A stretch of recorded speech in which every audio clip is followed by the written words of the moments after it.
நம்ம கலைஞர் டிவில ஆடி அதிரடிங்க. நம்ம ரஞ்சிதமே சீரியல தினமும் பாக்குறவங்களுக்கு ஒரு கேள்வி கேக்குறோம். அந்த கேள்விக்கு சரியான பதில் சொல்ற அதிர்ஷ்டசாலி நேயருக்கு தினமும் 1 பவுன் தங்கம் பரிசா கொடுக்கறோம். ஆமாங்க, வர ஆகஸ்ட் 17ஆம் தேதி வரை தங்க மழை. சோ தினமும் சீரியலை மிஸ் பண்ணாம பாருங்க. கேள்விகளுக்கு சரியான பதில சொல்லி நீங்களும் 1 பவுன் தங்கத்தை வெல்லுங்க. நல்லாதானே உனக்கு நடக்கும். மத்தவங்களுக்கு தான் கெட்டதா அமையும்.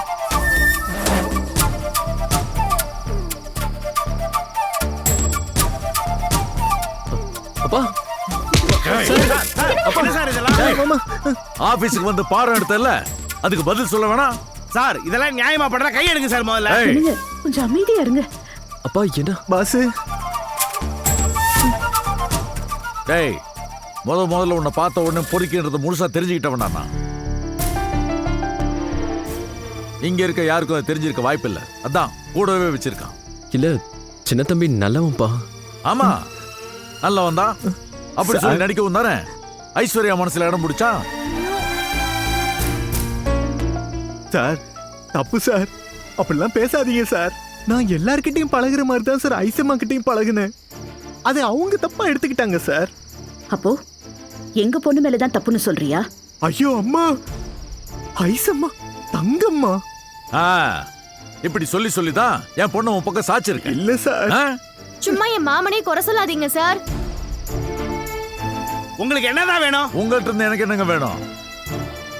இந்த பொறுக்கி பையன் இதுக்கு மேலே யாரையும் மனசுக்கு எடுத்துட கூடாதுல்ல சார். சும்மா இருங்க சார்.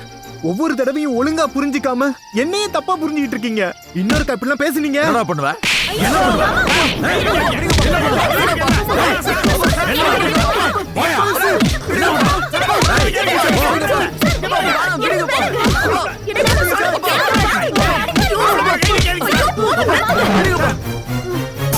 என்னது இது?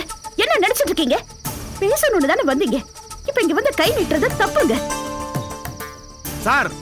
நீங்க எவ்வளவு பெரிய ஆளா வேணா இருந்துட்டு போங்க, உங்க வீட்டுல இருக்கிற பொண்ணை கண்ட்ரோல் பண்ண தெரியாம என்ன தெரியாம முடியாம இங்க வந்து ஒரு அப்பாவியை போட்டு அடிச்சிட்டு இருக்கீங்க.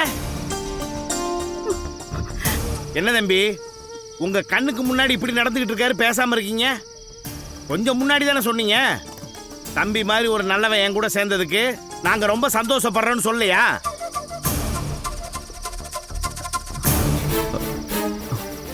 பா, சின்ன தம்பி உண்மையிலேயே ரொம்ப நல்லவன்பா. எல்லாருக்கிட்டையும் கள்ளங்கப்படம் இல்லாம பழகுவான். நம்ம ஐஷுக்கிட்டையும் அவன் அப்படிதான் பழகுனான். ஐஷு தான் அதை ஏதோ தப்பா புரிஞ்சுக்கிட்டு. ஆமா, இவர் பெரிய அழகரு, அறிவாளி, புத்திசாலி. இவர் பேச்சு அப்படியே ஐஸ்வர்யா மயங்கி விழுந்துட்டான். அப்பா, நான் ஐஷு கிட்ட இதை பத்தி பேசினப்பா. அவளே தெளிவா சொல்றா. டேய் சூர்யா, உனக்கு தெரியாதுப்பா. அவன் பொறுக்கி பேசிய அப்பா பொண்ணு மயக்கி இருப்பான்.